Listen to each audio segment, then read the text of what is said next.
My son is writing the Russian alphabet. He's speaking Russian. He's having dreams of Russian soldiers.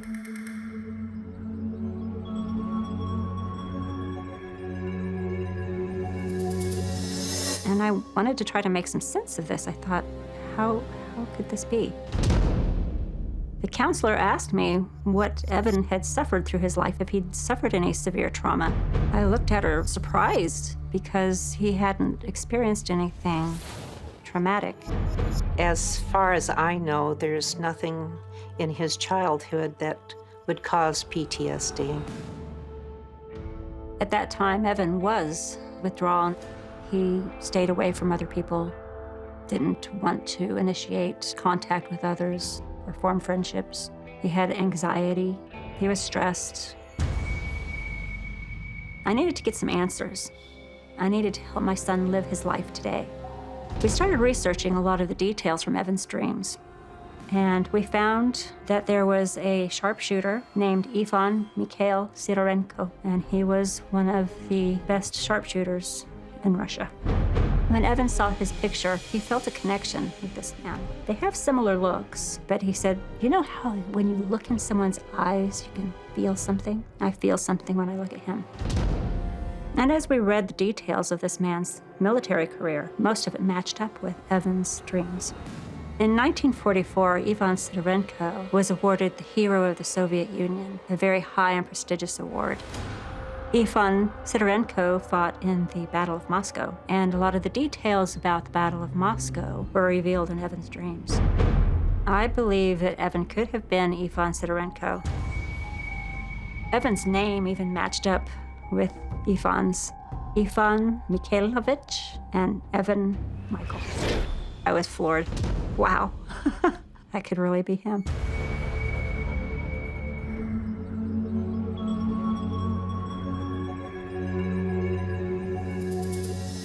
I was excited to finally see some meaning behind all this craziness that was going on for so many years. And I was excited to know that there was some kind of parallel, possibly the actual person that we could link to. Evan still has nightmares. They're not as frequent. He still has flashbacks, and he still has anxiety. I'm Evan.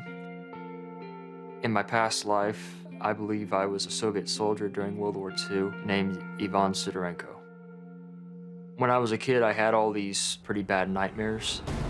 The dreams were set during World War II on the Eastern Front, during the time the Nazis and Soviets were fighting each other. And that was, I think, 1941 and 1942, around those years. There was this one dream. I was crawling like through this trench, and I guess it was a man-made one, and there was machine gun fire and bombs going off, and it was super loud out. And it was just me and a couple other guys and one girl. And then I noticed there was this big old factory in the distance, and I guess that was our destination. We went there, and as soon as we went into the factory, there were our guys, so we didn't have to worry about the fighting. And I remember someone taking me, and like a guy with a cap. I remember that guy coming up to me and putting his hand up my shoulder and saying, Ivan, you know, go up there. I remember him doing something like, davai, mashizno, or something like that, and pointing up to this catwalk. As soon as I got up there, I could see a bunch of German tanks coming towards us. And I thought, oh boy. I knew right away that they wanted me to do something like pick them off or something. And I remember just thinking, that's it. Holy crap, it's pretty much up to me to defend it. If not, then we're all dead. That was a particularly terrifying dream. I would like for Evan to have a full life, have a family of his own if he wishes. I want him to be happy. How does a person fight memories about a war that happened generations ago? All I know is we have to find a solution.